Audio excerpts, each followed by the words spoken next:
Hello everyone, मैं अर्पणा जैन। स्वागत है आपके हमारे यूट्यूब चैनल जैन क्लासेस में, जिसमें आज हम पढ़ेंगे 9th क्लास का 4th चैप्टर। ठीक है, 9th क्लास का 4th चैप्टर कौन सा है? सूक्ति मुक्तिकम। क्या है सूक्ति मुक्तिकम? सु उक्ति, इसका हम कर दें तो क्या बन जाएगा? सु प्लस उक्ति। ठीक है, सु मतलब अच्छा, अच्छी उक्तियाँ, अच्छी बातें, अच्छी बातों का। मुक्ति का मतलब होती है माला या हार। तो अच्छी बातों की मालाएं, माला मतलब यहाँ पर जितने भी श्लोक आपको दिए गए हैं उनमें सारी क्या बता रहे हैं? सुउक्तियाँ दी गई हैं। वो अच्छी बातों के माध्यम से आपको ज्ञान दे रहे हैं, आपकी बातों को समझा रहे हैं, तो उसकी उन्होंने एक माला बना दी, मतलब उनको पिरो दिया और एक चैप्टर बना दिया आपको। ठीक है, तो ये दिया है सूक्ति मुक्तिकम, मतलब अच्छी बातों की एक माला या एक उनको संग्रह कर दिया है। ठीक है, चलो देखते हैं। पहले इसके सारांश देख लो थोड़ा सा, इसमें क्या दिया है, क्या क्या इसमें बताएंगे वो आपको। ये देखो जरा।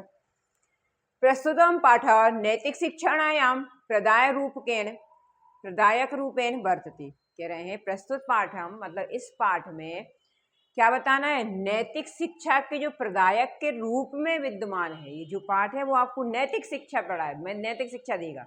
नैतिक शिक्षा मतलब तो आप सब समझते हो ना, गुड मैनर्स जो बताते हैं, मैनर्स जो बताते हैं वो बता रहे। तो कह रहे हैं नैतिक शिक्षायाम मतलब नैतिक शिक्षा के प्रदायक के रूप में आपके सामने है ना। उससे जो प्रेरणा आपको मिलनी है वो आपके सामने है। अस्मिन पाठ्यांश, इस पाठ के अंश में विविध ग्रंथेभ्य संग्रहणम कृत्वा, विविध मतलब विभिन्न प्रकार के ग्रंथों को संग्रह करके, कृत्वा मतलब संग्रह करके, विभिन्न प्रकार के जो ग्रंथ थे उनमें से निकाल के संग्रह करके, नाना नैतिक शिक्षा बोध कप्यादनी ग्रहितानी संति, मतलब विभिन्न प्रकार की शिक्षाओं को देने के लिए आपको ये उन्होंने क्या किया है? संग्रहित किया है ना, मतलब उसको इकट्ठा किया है ताकि आपको विभिन्न प्रकार के ग्रंथों से विभिन्न प्रकार की नैतिक शिक्षा आपको प्रदान कर सके। इसके लिए उन्होंने ये चैप्टर आपके पास रखा है।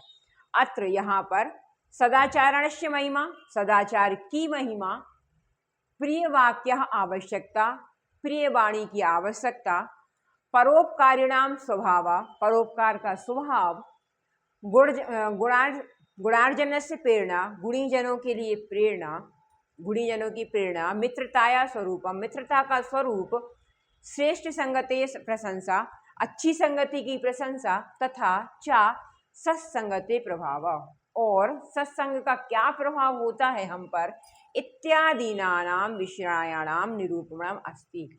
इस प्रकार से और आदि मतलब अनेक प्रकार के विषयों का इन्होंने यहाँ पर निरूपण किया है, मतलब वर्णन किया है। आदि विषयों का, इतनी सारी चीजों के बारे में ये आपको यहाँ पर बताएंगे और कह रहे हैं और आदि, इन आदि विषयों का निरूपण किया है। निरूपण है मतलब वर्णन है यहाँ पर।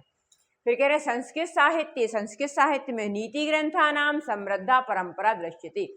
संस्कृत साहित्य में नीति ग्रंथों की अच्छी परंपरा, समृद्धा मतलब अच्छी परंपरा देखते हैं अपन। क्या कहते हैं? हाँ, संस्कृत साहित्य में नीति ग्रंथों की जो परंपरा है वो कैसी है? समृद्ध है, दिखाई देती है।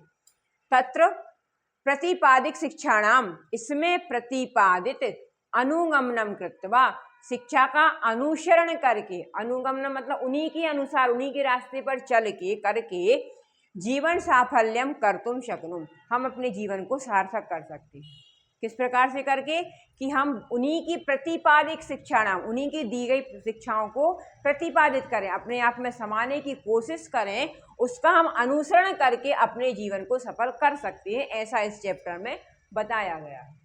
ठीक है, तो हमने आपका इसका अभी ऊपर का जो सारांश हमने दिया था, पूरे चैप्टर का सारांश दिया है, उसको हमने आपने बताया कि इसमें हम क्या क्या पढ़ने वाले हैं।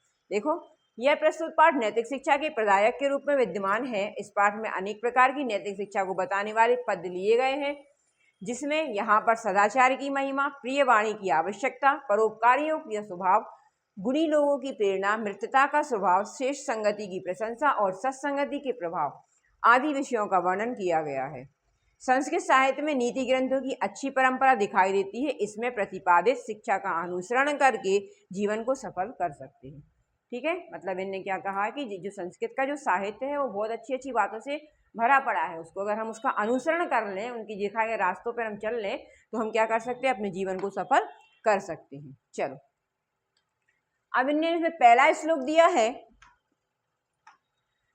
व्रतम यत्नेन संरक्षित वित्तमेति च याति च अक्षीणो वित्त क्षीणो वृत्रस्तु हतो हता। क्या कह रहे हैं? सबसे पहले तो इसमें दो शब्द आए हैं, एक आया है व्रतम और दूसरा आया है वित्त। दोनों का मीनिंग समझ लो। व्रतम का मीनिंग क्या होता है? हमारा आचरण, ठीक है। इसको हम क्या बोल सकते हैं? चरित्र। अपना जो चरित्र होता है उसको हम कह रहे हैं ये व्रत है। फिर वित्त क्या होता है? वित्त मतलब होता है पैसा, ठीक है। अब वित्त के कैसे याद रहे? जैसे वित्त मंत्री होते हैं ना अपने यहाँ की, वित्त मंत्री कोई नहीं होता, वित्त मंत्री होते हैं। वित्त मंत्री मतलब जो पैसे का देख रेख करते हैं, वो कह रहे हैं वित्त। वित्त मतलब पैसा, ठीक है। तो हम उसको याद कर लो वित्त मंत्री से, तो वित्त मतलब पैसा। और व्रत मतलब होता है आपका आचरण, आपका कैरेक्टर, आपका चरित्र, ठीक है। उसके बारे में ये पूरा इन्होंने बताया है। कह रहे हैं व्रतम यत्नेन संरक्षित। व्रतनम मतलब वित्त का, अपने आचरण का, अपने कैरेक्टर का क्या करना चाहिए? यत्नेन मतलब प्रयत्न पूर्वक, संरक्षित मतलब उसकी सुरक्षा करनी चाहिए, है ना। अपने आचरण की सुरक्षा कैसी करना चाहिए? यत्न पूर्वक, प्रयत्न करते रहना चाहिए कि हमारा आचरण कभी गलत ना हो। तो कह रहे हैं व्रतम यत्नेन संरक्षित मतलब वित्त मतलब आचरण की क्या करना चाहिए? यत्न प्रयत्न करके सुरक्षा करनी चाहिए। वित्तमेति च याति च। वित्तमेति मतलब पैसा तो आता और जाता ही रहता है।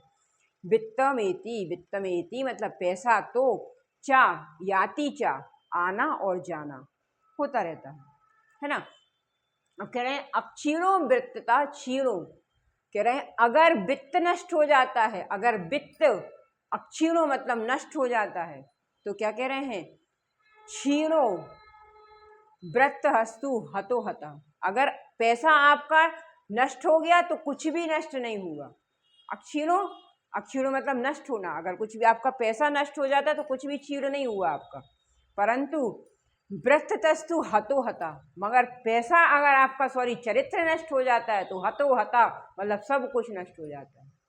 मतलब क्या है इनका? व्रतस्तु मतलब व्रत अस्तु मतलब हो जाता है। अगर आपका चरित्र नष्ट, हतो हता तो मतलब सब कुछ नष्ट हो जाता है ना।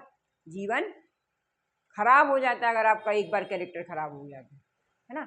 तो कह रहे हैं अगर पैसा तो क्या है? आता जाता रहता है। अगर पैसा आपके पास नष्ट भी हो गया कोई बात नहीं, आप फिर कमा लोगे, है ना। अगर आप मान लो किसी कारणवश आपके पास से पैसा चला गया तो अभी आपके हाथ पैर हैं, आप सब कुछ कर सकते हो, फिर से पैसा कमा सकते हो। मगर आप एक बार कैरेक्टर लूज हो गए तो उसको फिर से बनाना बड़ी मुश्किल बात, मतलब पूरा जीवन चला जाता है। उसको फिर से आपको अपनी नज़रों, किसी दूसरे की नज़र में आपको फिर से अच्छा बनाने के लिए, अपने वित्त को, अपने चरित्र को, कैरेक्टर को फिर से उसको सही करने के लिए पूरा जीवन लग जाएगा।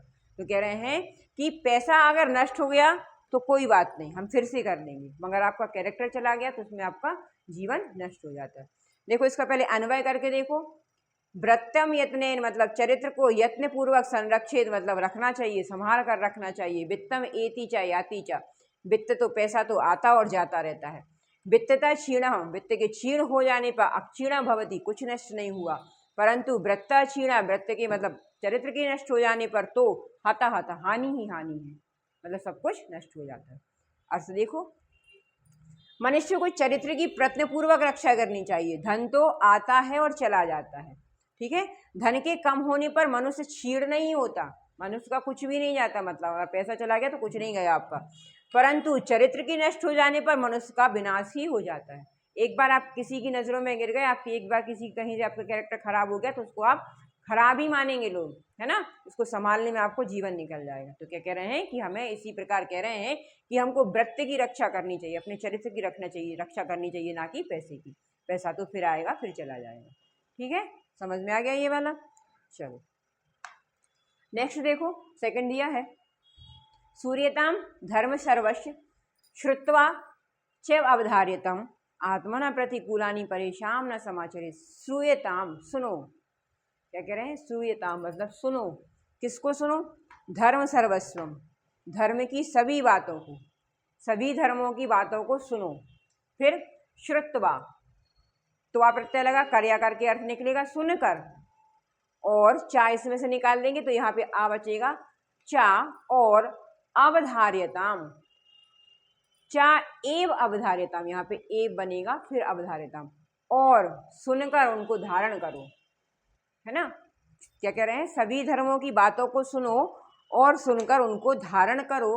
आत्मना प्रतिकूलानि, आत्मना मतलब स्वयं के लिए, प्रतिकूल हो जो आचरण, है ना, जो स्वयं के लिए आचरण अच्छा ना हो, जो काम करने में आपको अच्छा ना लग रहा हो, जो आपके प्रतिकूल ना हो।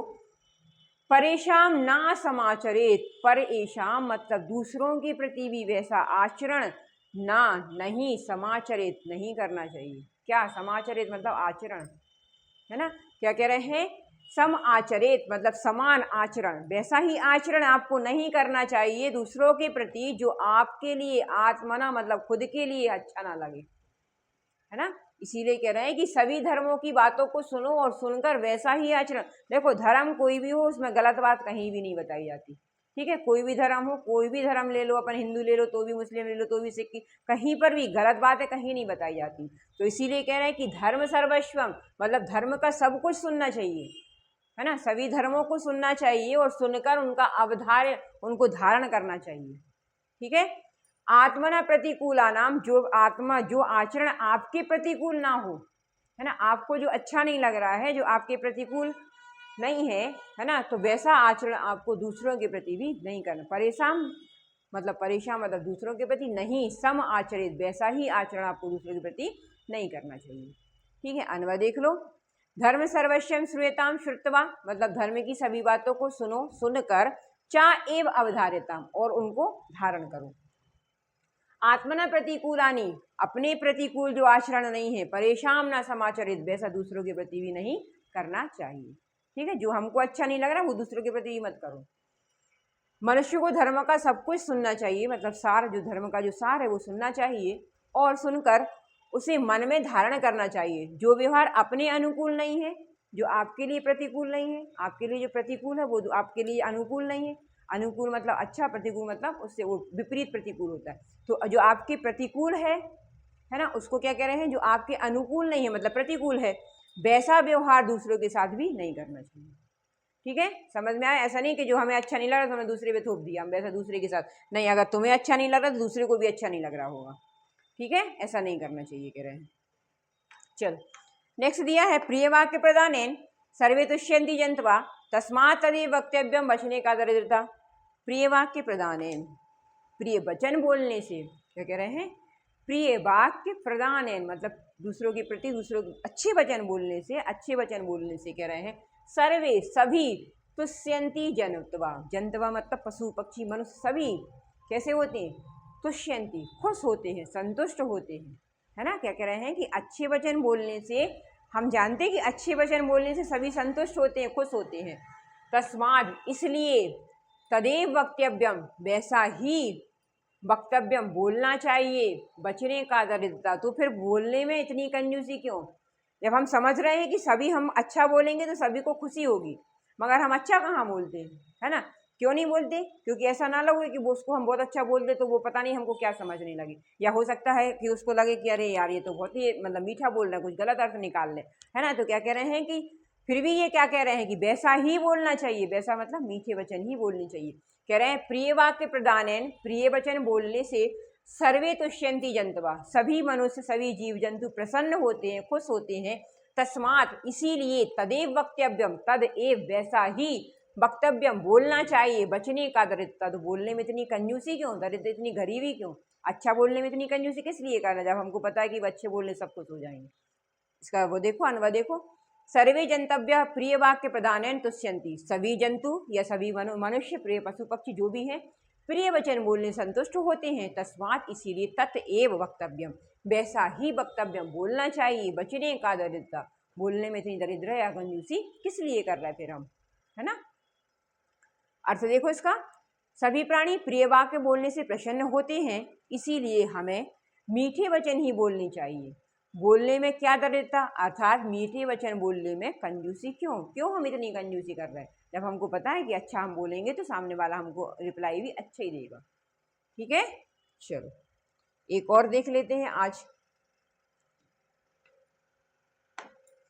पिबन्ति नद्य सोमेव अम्भ नाम्भ स्वयं न खादन्ति फलानि वृक्षा नादन्ति सस्य खलु वारिवाः परोपकाराय शतां विभूतयः।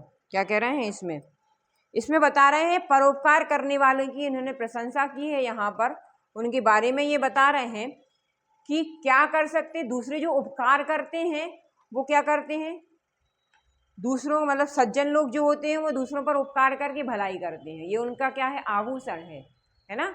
तो ये बता रहे हैं देखो कैसे करते हैं। पिबंती नद्या, नद्या स्वयं एव, पिबंती पीती है, नद्या नदियाँ, स्वयं एव अपना ही, स्वयं मतलब अपना, ए मतलब ही, अपना ही, ना अम्भ, ना अम्भ, अम्भ मतलब होता है जल या पानी, ना अम्भ। तो कह रहे हैं कि नदियां अपना जल स्वयं नहीं पीती। देखा है कभी किसी नदी को पानी पीते हुए? नहीं पीती, क्योंकि वो अपना जल किसके लिए देती है, दूसरों के लिए। तो कह रहे हैं पिबंती नद्या, नद्या अपना स्वयं एव, स्वयं एक मतलब अपना ही पानी, खुद नहीं पीती हैं। स्वयं न खादंती फलानी वृक्षा, वृक्ष अपने फल स्वयं नहीं खाते हैं। नादंती सस्या खलु बारीवाहा, सस्य मतलब होती है फसल और बारीवाहा मतलब होता है बादल। तो क्या कह रहे हैं, ना खादंती, ना अंती, नहीं खाते, क्या नहीं खाते, कि बारीवाहा बादल अपनी फसल स्वयं नहीं खाते, निश्चित, खलु मतलब निश्चित ही नहीं खाते। अब कैसे नहीं खाते, बादल और फसल मतलब क्या, क्योंकि जब देखो पानी बरसता है ना तब खेतों में फसल उगती है। तो ऐसा नहीं कि अब बादल कह दे कि हमने तो पानी गिराया तो फसल हम ही खाएंगे, ऐसा नहीं होता। तो क्या कह रहे हैं कि बारीवाहा बादल मतलब बादल अपनी सस्य मतलब अपनी फसल को खुद नहीं खाते। अगर पानी ना बरसे तो आप समझ सकते हो क्या हो सकता है। तो क्या कह रहे हैं कि जब पानी बरसता है, बादल जब पानी बरसा तब खेत में जाके फसल उगती है। तो अब बादल कहने लगे कि नहीं हमने तो पानी दिया है तो हम तो फसल हम ही खाएंगे। तो कह रहे हैं ऐसा नहीं होता। परोपकाराय शताम विभूयते, शताम मतलब होता है सज्जन पुरुषों का आभूषण, विभूषित करते हैं उसको, जो आभूषण होता है वो क्या होता है, परोपकार करना, है ना। मतलब अच्छे व्यक्तियों का आभूषण ही होता है कि परोपकार करना। अब ये सब हम पे उपकार ही तो कर रहे हैं, पर उपकार मतलब दूसरे पर उपकार करना। तो कौन कौन कर रहा है, नदी कर रहे हैं, वृक्ष कर रहे हैं, ऊपर जो बारीवाह मतलब बादल हैं, ये भी तो क्या है, उपकार कर रहे हैं। तो उन्होंने एक तुलना की है, किससे तुलना की है इन सब की, कि शताम पुरुष शताम मतलब सज्जन पुरुषों की तुलना उनका आभूषण ही है क्या, परोपकार करना। ठीक है, समझ में आया कि क्या कह रहे हैं, इसको देखो एक बार। नद्या, नदियां स्वयं एव अपना ही, अम्भा मतलब जल नहीं पीती। देखो अन्वय इसीलिए बता देते हैं क्योंकि जैसा हम देखो ये तो जो लिखा है उनकी अपनी उसकी एक लिमिट है, उसमें लिखा है हमने, मगर हम जो बोल रहे हैं वो हम आपको अन्वय करके बता सकते हैं। ठीक है, हम जो हिंदी में बोलते हैं उसको हम जो कहते हैं लिख सकते हैं। तो कह रहे हैं नद्या स्वयं एव अम्भा ना पिबंती, नदियां स्वयं अपना पानी नहीं पीती। वृक्ष स्वयं फलानी ना खादंती, वृक्ष अपने फल नहीं खाते। बारूवाहा खलु सस्यम ना आदंती, बारूवाहा मतलब बादल निश्चित ही अपना फसल नहीं खाते। तस्याम शताम विभूषियत, शताम विभूत है मतलब उनका आभूषण, सज्जन लोगों का आभूषण परोपकार ए भवंती होता है, भवंती मतलब होता है, निश्चित ही होता है। अर्थ देखो, जैसे नदियां अपना जल स्वयं नहीं पीती हैं, वृक्ष अपने फल स्वयं नहीं खाते हैं, बादल स्वयं फसल नहीं खाते हैं, है ना। ऐसा नहीं कि बादल कहने लगे कि हमने फसल उगा दी तो हम ही खा लेंगे, नहीं खाते हैं। वैसे ही सज्जनों की संपत्ति क्या है, उनका परोपकार के लिए होती है, परोपकार के लिए वो अपनी संपत्ति को रखते हैं। अर्थात सज्जन लोग दूसरों की भलाई करते हैं, स्वार्थी नहीं होते, इनका मतलब ये बताया गया है। इसको यहीं खत्म करते हैं।